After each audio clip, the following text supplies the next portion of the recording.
Hey everybody, welcome back to BK's Bullets. Today we're talking about Mortal Kombat Legends Battle of the Realms.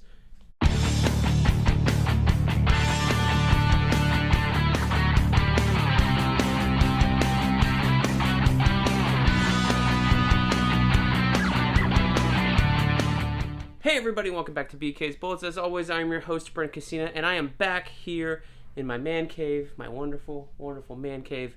Back from being on travel. Thanks a lot to Jim Afanis for dropping some videos on the channel while I was away and very, very busy. I was also trying to get to you guys some content, and I think I did. I think I got a little drunk on one of them. I think that was the Batman 89 #1 review. Had a little too many bourbons at the time, and it was a little late. So if you want some entertainment and see me sloshing and slurring, go check that review out. But we are here to talk about Mortal Kombat Legends Battle of the Realms. This is the second animated movie for the Mortal Kombat universe, at least in the past 2 years. You know, would you believe me if I told you earlier this year, like in January, February, and you were excited about the live-action Mortal Kombat film like I was, and I was like, nah, you know what, that film won't even be the best Mortal Kombat film coming out that year. The best Mortal Kombat film coming out that year will be an animated one. You'd be like, nah, Brent, nah. I saw the fatalities in the Mortal Kombat trailer, like, you're crazy. And then I would go, what if I told you that not only was that, you know, the best Mortal Kombat film that year was animated, but it had more fights than the live action movie, more brutality, more fatalities, and it wasn't even the best animated Mortal Kombat film that had come out yet. And you'd be like, what? No, you're crazy, Brent. I saw that Scorpion's Revenge. Yeah, it was fun, but this is live action, man. This live action movie's got all the stuff, man, all the stuff. And I'd be like, well, you know, here we are, ladies and gentlemen. Here we are. If, like me, you did not enjoy the live action Mortal Kombat film very much, then Mortal Kombat Legends Battle of the Realms, the title is quite a mouthful, just like the last film, which was Mortal Kombat Legends Scorpion's Revenge. This is the movie you are looking for, not the live action version, the animated one. Believe you me. So I covered Scorpion's Revenge here on the channel. I've got a review up. Go search for that. And I'll probably link it at the very end of the end credits or whatever on this video. And I really like that film. It was brutal, it was gory, it was violent, it was funny. It had a whole lot of stuff going on. You had the Scorpion story and the main Mortal Kombat tournament story. Number one thing about that film that makes it better than the live action one we got this year in 2021 that I watched on HBO Max, there was an actual tournament in the first animated movie called Scorpion's Revenge, which everybody thought was going to be a Scorpion origin story. Turns out they were able to do both things in one movie. And they did it very, very well because it made it character focused. The Scorpion side was focused on Hanzo Hasashi, right? Or Hattori. I can't get his Japanese names, I'm sorry. And the tournament story was focused on Johnny Cage. So you had these two dueling characters going through different experiences with the other characters around them. And, you know, they finally, like, crossed paths at the end. But still, you had kind of really two different finales of that movie, which was a lot of fun and really, really great. I definitely recommend you go watch that. This movie is a sequel to that. Same art style, same voice cast, same animation style, all that stuff. And it takes place after Scorpion's Revenge. And so you're basically looking at the events of Mortal Kombat 9-ish, right? Where you have the first tournament and then the second tournament. So this is the second tournament. This is the tournament to end all tournaments. Shao Kahn comes to Raiden and says, let's have a tournament to end all tournaments, and the victor of this will be able to merge the realms or do whatever we want, and Outworld will never invade again if you win, and that's kind of the whole thing. How do I know all this? I played Mortal Kombat 9 and 10 right before that crappy live-action movie came out, and then I played 11 here after it. So my problems with the live-action movie, the fighting was cool, but there wasn't enough of it. I didn't think that you had to have Scorpion's long lost grandson be a character at all. Nobody really wanted that guy. And you had way cooler characters like Liu Kang and Kung Lao in the movie that didn't really get a spotlight on him. And then even the use of Scorpion in the marketing was so heavy, but he only appears at the beginning of the film and as like a ghost at the very end, was really, really bad. And then for them to hype up this tournament the whole time in the movie and then to never get to the tournament was a crime beyond reproach. If you're going to have a film called Mortal Kombat, there better be a fucking tournament in the film, especially if it's the first film of what you hope is a new franchise. So, wipe all that away. Battle of the Realms has a tournament. Victory number 1.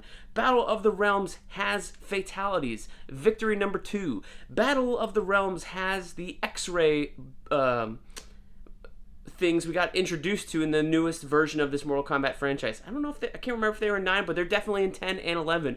Victory number 3. Mortal Kombat Battle of the Realms has more fatalities, more brutalities, everything, limbs, exploding heads, flesh, guts, people split in half, deaths of major characters than any other Mortal Kombat film you have ever seen, including the old 90s ones with the awesome soundtracks.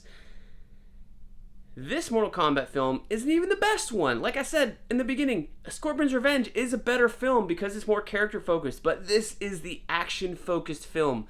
So if you really like Scorpion's Revenge and you're like, there's too much story in that one, let me tell you, Battle of the Realms is the one for you. And I'm not trying to say that this is a bad movie at all. I didn't enjoy it as much as I enjoyed Scorpion's Revenge because we didn't have those character moments to grab onto or anything like that. But this one literally is like an Expendables film. If you've ever watched those movies where it's balls to the wall action 100% of the time, and the characters are only there kind of to be meat sticks or something like that, or just bullet sponges or whatever. They're just there to serve the fight until they introduce the next fight.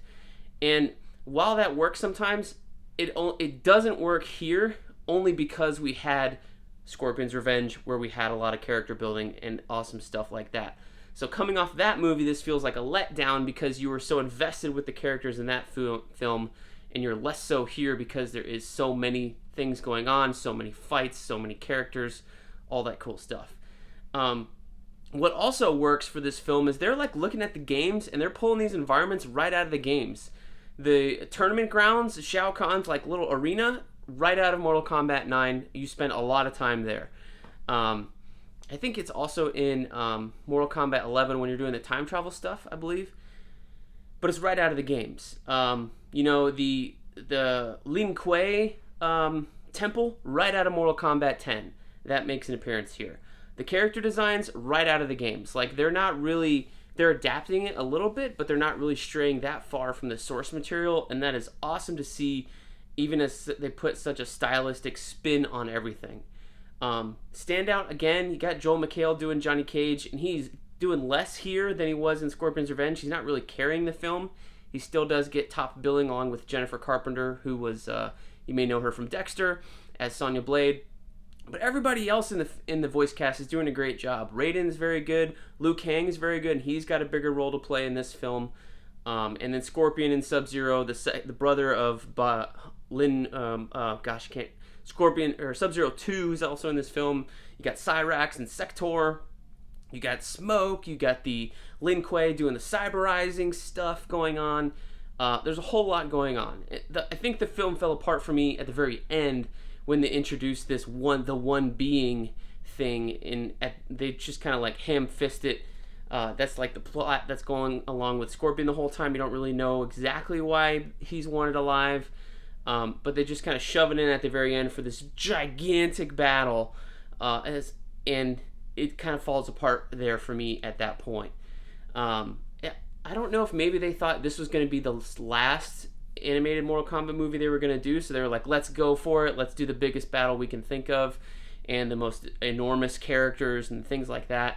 It fell apart for me a little bit there because that really wasn't the main focus of the story. The main focus of the story was the tournament to end all tournaments, and we got a whole lot of that in the movie. So for me, if they could have cut it off like 10 minutes early, this movie, I'd be ranting and raving about it, how awesome it was. But because you lost the character moments, because you had this weird god battle at the very end, I think the film falters. But I can say without a doubt, this is the best Mortal Kombat film of 2021, and that's why it's on the thumbnail.